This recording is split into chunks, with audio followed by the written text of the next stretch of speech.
Okay, so in last lecture we talked about matrices multiplication, दो matrix को आपस में मल्टीप्लाई कैसे करते हैं. आज हम पढ़ेंगे उसकी कुछ प्रॉपर्टीज़, मल्टीप्लिकेशन की कुछ प्रॉपर्टीज़ के मल्टीप्लिकेशन कौन कौन से रूल फॉलो करती है, किस कंडीशन में वो एप्लीकेबल है, किस कंडीशन में नहीं एप्लीकेबल है. ओके, तो प्रॉपर्टीज़ ऑफ मैट्रिक्स मल्टीप्लिकेशन में सबसे पहले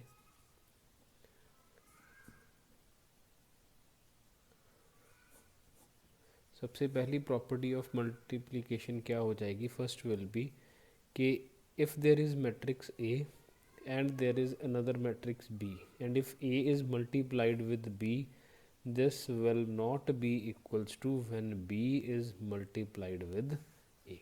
जब A को आप B से मल्टीप्लाई करोगे ये कभी भी B इंटू A के बराबर नहीं आएगा. आप यहाँ पे लिख सकते हो इन जनरल. हो सकता है किसी केस में कोइंसिडेंटली आ जाए.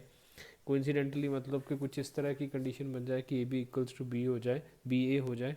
अदरवाइज इन जनरल में A B will not be equals to B A. तो सपोज एक एग्जांपल लेते हैं. Let A B equals to 1 1 0 0 and let B B equals to 1 0 0. ठीक है, तो लेट अस सपोज हमारे पास ये दो मैट्रिक्स है. हमें पता करना है कि A B equals to B A हो रहा है या नहीं हो रहा. तो इसका ऑर्डर कितना दिख रहा है हमें 2x2. इसका ऑर्डर कितना दिख रहा है 2x2. तो दिस 2 इज इक्वल्स टू 2. तो मतलब मैट्रिक्स मल्टीप्लिकेशन क्या है, फिजिबल है. तो अगर हम देखें कि what will be A B will be first row first column. तो 1 इंटू 1 1 प्लस 1 इंटू 0 0. तो that will be 1. First row second column that will be 0. Second row first column that will be 0. Second row second column that will also be 0. So this will be the result obtained when A will be multiplied with B. अगर हम B into A करेंगे तो यही सब चीज़ें यहाँ से start हो जाएंगी. First row first column. तो 1 into 1 1 plus 0 into 0 1. First row second column 1 into 1 1 0 into 0 0. Second row second column 0 0. तो अगर आप यहाँ पे देखोगे तो A B is not equals to B A, क्योंकि हमने पढ़ा था कि ए दो मैट्रिसेस आपस में इक्वल सिर्फ और सिर्फ तब होते हैं जब उनके सारे के सारे कॉरस्पॉन्डिंग एलिमेंट्स क्या हों, सेम हो. तो ये सेम नहीं आ रहे तो means A B is not equals to B A. ये आपने याद रखना है हमेशा. सेकेंड प्रॉपर्टी इज़ कि if A B is equals to 0. अगर किन्हीं दो मैट्रिसेस का प्रोडक्ट क्या आ रहा है 0 आ रहा है तो दिस डज नॉट इम्प्लाइज, इससे हम ये बिल्कुल नहीं कह सकते कि ए और बी आर नल मैट्रिक्स. हम यहाँ पे बिल्कुल नहीं कह सकते कि ए और बी दोनों क्या है, नल मैट्रिक्स हैं. ठीक है, हो सकता है दो non zero matrices. Null matrix का मतलब ज़ीरो जिसमें सारे के सारे एलिमेंट्स क्या हो, ज़ीरो. क्योंकि हो सकता है कि कोई मैट्रिक्स ऐसा हो जिसके सारे के सारे एलिमेंट्स नॉन ज़ीरो है या कुछ एलिमेंट्स नॉन ज़ीरो है, लेकिन फिर भी नेगेटिव पॉजिटिव एलिमेंट्स होने के कारण उन दोनों का प्रोडक्ट क्या बन रहा हो, ज़ीरो बन रहा हो. तो अगर ए बी ज़ीरो है तो दिस डज नॉट इम्प्लाइज कि ए या बी में से दोनों में से कोई एक क्या है, नल मैट्रिक्स है. ओके, लेकिन थर्ड प्रॉपर्टी यहाँ पे इसी बेस पे डिफाइन होती है कि if A is equals to 0. If A is equals to 0 कहने का मतलब क्या है कि अगर वो वाला मैट्रिक्स क्या है, ज़ीरो मैट्रिक्स है या नल मैट्रिक्स है, मतलब उसके सारे के सारे एलिमेंट्स क्या हैं, ज़ीरो हैं. This implies A B will be equals to 0. B कुछ भी हो, चाहे वो ज़ीरो हो चाहे वो नॉन ज़ीरो हो, जब वो एक ज़ीरो मैट्रिक्स के साथ मल्टीप्लाई होगा तो result will always be a 0. तो मतलब अगर ए बी ज़ीरो है तो ज़रूरी नहीं ए ज़ीरो हो या बी ज़ीरो हो, लेकिन अगर ए ज़ीरो है तो ज़रूरी है कि A B will be equals to 0. Okay, तो ये हमें पता होना चाहिए. फोर्थ प्रॉपर्टी क्या है कि if A B is equals to A C, this does not implies B is equals to C. ठीक है, कैंसिल नहीं करना. अगर A B equals to A C है तो this does not implies B is equals to C. हो सकता है प्रोडक्ट कुछ उस तरह से बन रहा हो कि मैट्रिक्स इक्वल हो, लेकिन कैंसिल नहीं करना आपने. ए और ए यहाँ पे कैंसिल नहीं हो पाएंगे, बी इक्वल्स टू सी नहीं लिख सकते. लेकिन अगर हमें गिवन है कि B is equals to C, ठीक है, लेट अस सपोज अगर मुझे गिवन है कि if B is equals to C, तो यहाँ पे दो कंडीशंस हो सकती हैं। एक को बोलेंगे हम प्री मल्टीप्लिकेशन, दूसरे को बोलेंगे हम पोस्ट मल्टीप्लिकेशन। प्री मल्टीप्लिकेशन क्या होगा कि आप एक मैट्रिक्स ए से इन्हें प्री मल्टीप्लाई करो। प्री मल्टीप्लाई करने का मतलब दोनों के पहले ए को मल्टीप्लाई करो। This implies A B is equals to A C. इसका मतलब क्या होगा, प्री मल्टीप्लिकेशन। लेकिन इसी को अगर मैं थोड़ा सा मॉडिफाई करूं तो पोस्ट मल्टीप्लिकेशन क्या होगा, B A is equals to C A. ठीक है, ये दोनों चीज़ें हो सकती हैं। ये नहीं होगा कि A B is equals to C A हो जाएगा। अगर आपने ए को दोनों के लेफ्ट में मल्टीप्लाई किया है तब भी वो बराबर होंगे। अगर आपने ए के दोनों के राइट में मल्टीप्लाई किया है तब भी बराबर होंगे। आप ये बिल्कुल नहीं कर सकते कि A B is equals to C A लिख दो, ये कभी नहीं होगा। ये बिल्कुल गलत चीज़ है। ठीक है, तो प्री मल्टीप्लिकेशन कर सकते हो आप, पोस्ट मल्टीप्लिकेशन कर सकते हो। प्री मल्टीप्लिकेशन का मतलब कि दोनों से पहले उस मैट्रिक्स से मल्टीप्लाई करना है। पोस्ट मल्टीप्लिकेशन का मतलब दोनों के बाद, यानी कि राइट में उनको मल्टीप्लाई करना है। Okay, the next property is if matrix A is multiplied with the identity matrix, then again it will be equals to A. If A matrix is multiplied with identity matrix, then it will also be equals to A. Identity मैंने आपको बताया था, identity किस तरह का दिखता है, जैसे 2x2 का आइडेंटिटी कैसे दिखेगा आपको, दैट विल बी जिसके डायगोनल एलिमेंट्स क्या होंगे 1, बाकी सारे के सारे क्या होंगे 0। ठीक है, अगर इस तरह के मैट्रिक्स को आप किसी भी मैट्रिक्स से मल्टीप्लाई करते हो तो उस मैट्रिक्स में कोई चेंज नहीं आता, वो सेम रहता है। ठीक है, तो 3x3 एक मैट्रिक्स अगर हम आइडेंटिटी देखें तो ये भी आप एक एग्जांपल देख लीजिए। This will be like this. Okay, तो डायगोनल के सारे एलिमेंट्स 1 और बिना डायगोनल के सारे एलिमेंट्स क्या होंगे 0 होंगे। अगर इस तरह के मैट्रिक्स को आप किसी के साथ मल्टीप्लाई करते हो तो that will be equals to, and this also will be equals to I. इसमें प्री मल्टीप्लिकेशन पोस्ट मल्टीप्लिकेशन का कोई चक्कर नहीं है। आई मतलब 1 को किसी के भी साथ पहले बाद में मल्टीप्लाई करो, that always equals to same number only. ठीक है, then six property is if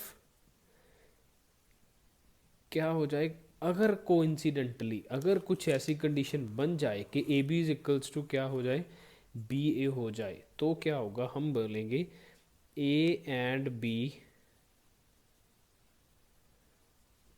commute each other. अगर A B is equals to B A हो जाएगा तो हम कहेंगे कि A and B commute each other. And if A B is equals to क्या हो जाए, माइनस बी ए हो जाए, तो हम कहेंगे A and B anti commute each other. Okay, अगर ए एंड बी को आपने मल्टीप्लाई किया, A B is equals to B A आ गया, तो हम कहेंगे A and B commute each other. अगर A B is equals to minus B A आ गया तो हम कहेंगे A and B anti commute each other. ठीक है, तो ये कोइंसिडेंटली हो सकता है, यहाँ कुछ ऐसी कंडीशंस बन सकती हैं। जनरल में A B equals to B A नहीं होगा, लेकिन मैंने आपको बताया था कुछ ऐसी कंडीशंस बन सकती हैं। जब A B equals to B A हो जाएगा तब उन्हें क्या बोलेंगे, they commute each other, otherwise they anti commute each other. Okay, seventh property, अगर a plus B whole square आएगा तो किस तरह से ट्रीट करना है इसे लिखना है हमने a plus B into A plus B. तो this will be equals to, जब ब्रैकेट्स खोली, A B A square plus A B plus B A plus B square. ठीक है, तो ठीक जैसे आप ब्रैकेट्स खोलते हो A plus B whole square के लिए वही चीज़ बन जाएगी ये। लेकिन यहाँ पे अब दो कंडीशंस हो सकती हैं। ठीक है, अगर तो वो क्या है,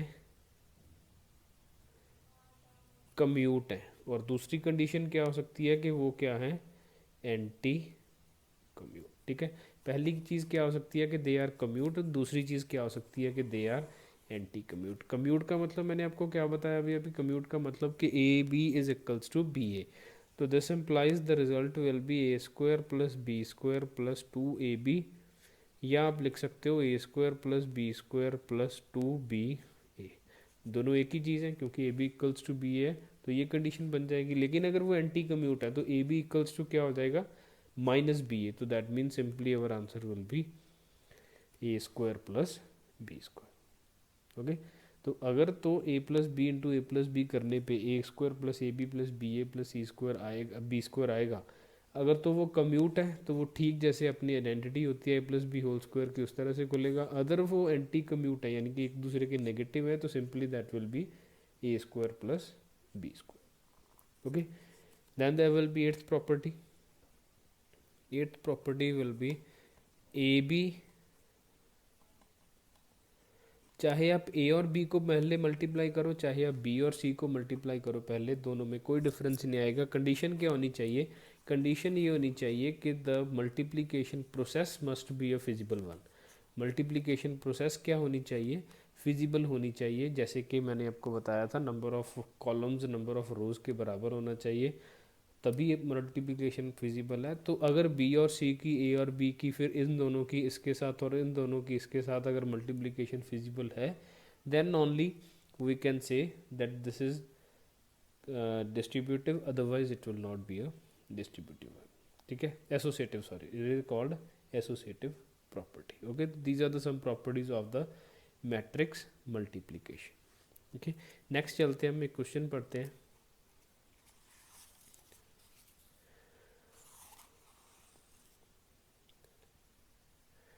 Let us suppose there is a question based on properties of matrix multiplication के हमें एक मैट्रिक्स गिवन है A जिसके 4 एलिमेंट्स हैं, 2x2 मैट्रिक्स है, 1 -1 2 -1, and there is another matrix B which is equals to A B 1 -1।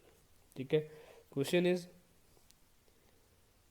कि if a plus B whole square is equals to A square plus B square, find A and B.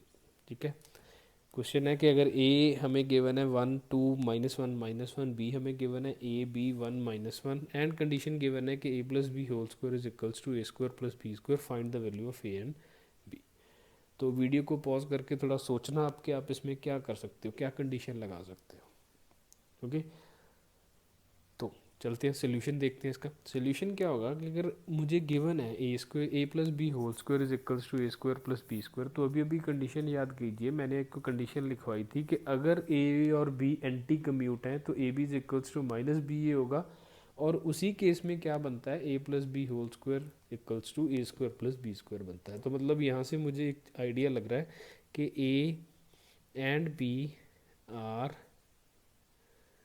Anti commute. तो मतलब anti commute का क्या होगा, simple A B is equals to minus B. हमें तो कोई condition चाहिए थी ना कि कोई इस तरह की कंडीशन मिले जिससे हमें ए बी और बी की वैल्यू पता कर ले। तो हमें कंडीशन मिल चुकी है कि A plus B whole square equals to A square plus B square होता है, तो A and B anti commute होते हैं। तो हमें मिल गया कि A B equals to minus B A.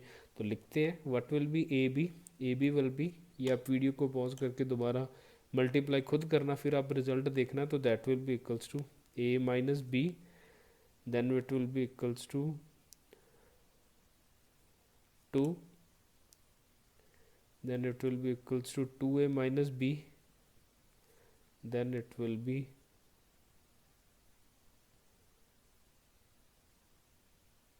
3. Okay, so this will be AB, and similarly there will be a matrix BA. BA will be equals to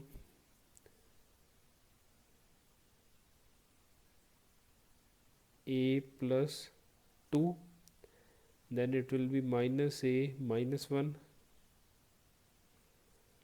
then it will be B plus 2, B minus 2, and then it will be minus B plus 1, then it will be minus B plus 1। ठीक है, तो ये बनेंगे। अब हमें पता है कि A B is equals to क्या, मुझे पता है क्या किसके बराबर है, A B equals to minus B A के। This implies A minus B 2a minus B 2 3, ये किसके बराबर है, माइनस बी ए का मतलब सारे एलिमेंट्स के सामने क्या आ जाएगा, नेगेटिव साइन आ जाएगा, तो इसके सामने नेगेटिव आया तो माइनस ए माइनस टू, इसके सामने आया तो ए प्लस वन, इसके सामने आया तो माइनस बी प्लस टू, और इसके सामने आया तो बी माइनस वन। ठीक है, तो A B equals to minus B A होने का मतलब ये दिखेगा हमें। अब A B equals to minus B A को यूज़ करते हैं, हम यूज़ करके इक्वेट करना है। इक्वेट करने का तरीका मैंने आपको बताया था, हर एक एलिमेंट के बराबर है। तो A minus B is equals to minus A minus two. Second condition, A plus one is equals to two. Third condition, two A minus B is equals to minus B plus two. Second, third and third is B minus one is equals to three. ठीक है, तो इस तरह से मुझे कई सारी conditions मिल चुकी हैं जो मुझे मेरा आंसर देंगी। तो यहाँ से क्या पता चल रहा है, B is equals to four.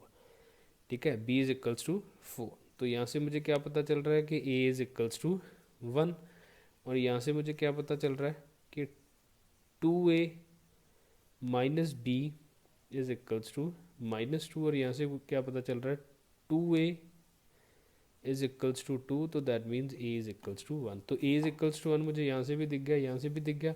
B is equals to four है, तो यहाँ पे रख के देख लेते हैं सारे। Four is equals to minus two, तो two A is equals to two, this implies A is equals to. तो सारी की सारी वैल्यूज़ क्या करेंगी, आप कहीं से भी कैलकुलेट कर लो, सारी की सारी वैल्यूज़ क्या करेंगी, इसे सेटिस्फाई करेंगी। ओके, तो A is equals to one and B is equals to four will be our final answer. तो इस तरह के क्वेश्चंस आपको इस कैटेगरी में से मिल सकते हैं। ओके, तो नेक्स्ट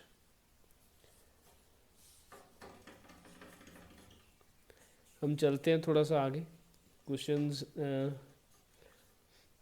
मैट्रिक्स मल्टीप्लिकेशन के ही कुछ क्वेश्चंस देखेंगे, उस पे बेस पे कुछ क्या क्या कंडीशंस बन सकती हैं वो हम देखेंगे।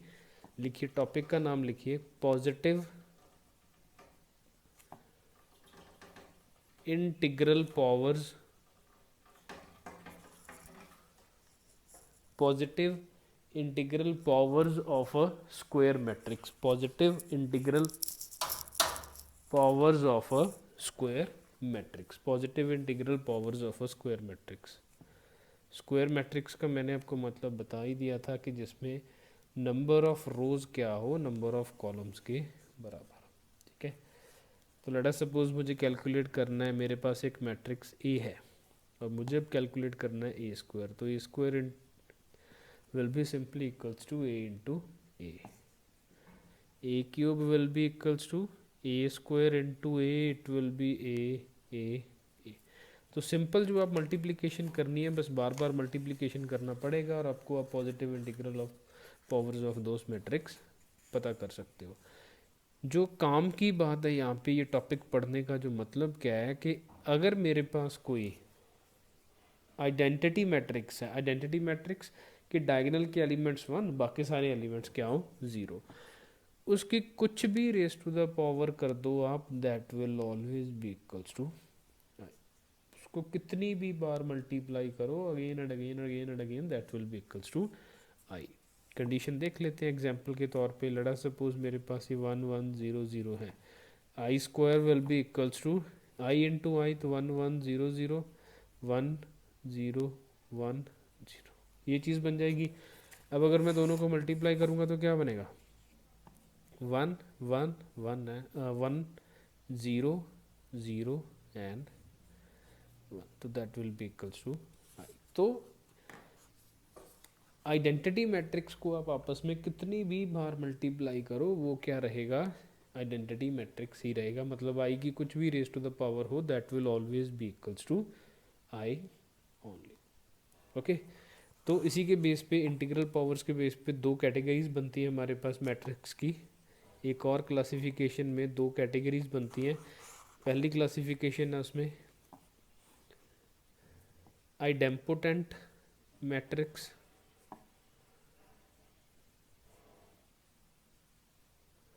and second is nilpotent matrix. First is idempotent matrix and second is nilpotent matrix. idempotent matrix का मतलब होता है कि अगर a raise to the power n क्या हो, a ही हो, और सिंपली स्टार्ट करने के लिए if a square is equals to a, if a square is equals to a the matrix will be called idempotent matrix. Nilpotent matrix क्या कहेंगे, अगर कोई ऐसा मैट्रिक्स है जिसकी raise to the power n करने पे वो क्या बन जाता है, ज़ीरो बन जाता है, नल मैट्रिक्स बन जाता है, तो हम उसे क्या कहेंगे, निलपोटेंट मैट्रिक्स। दोबारा सुन लीजिए, मैट्रिक्स दो तरह के हो सकते हैं, that could be idempotent also, that could be nilpotent also. Idempotent कौन सा होता है, फे square is equals to a. Nilpotent कौन सा होता है, फे raise to the power n कुछ भी हो सकता है कुछ मैट्रिक्स हो जिसकी A raise to the power cube करने पे ज़ीरो आ रहा हो सकता है कुछ ऐसा मैट्रिक्स हो जिसकी A raise to the power 9 करने पे ज़ीरो आ रहा है। तो n कुछ भी हो सकता है, लेकिन there must be some value over here जितनी आप उसे रेज टू द पावर करो और वो क्या बन जाए, नल मैट्रिक्स बन जाए। ओके, तो ये दो कंडीशंस होती हैं अपने पास, unimportant and nilpotent. For the time आप इस बार ये याद करना है कि A square is equals to A n is equals to zero. अगर A square is equals to है तो अनइम्पोर्टेंट, अगर A raise to the power n is equals to zero है तो निलपोटेंट मैट्रिक्स। ओके, तो इनके बारे में डिटेल हम नेक्स्ट लेक्चर में पढ़ेंगे। फॉर द टाइम आप यहाँ तक कवर कीजिए। एक असाइनमेंट कल अपलोड हो जाएगी आपकी, आप उसमें से सारे क्वेश्चंस ट्राई करोगे। They will be both objective and subjective. Okay, thank you.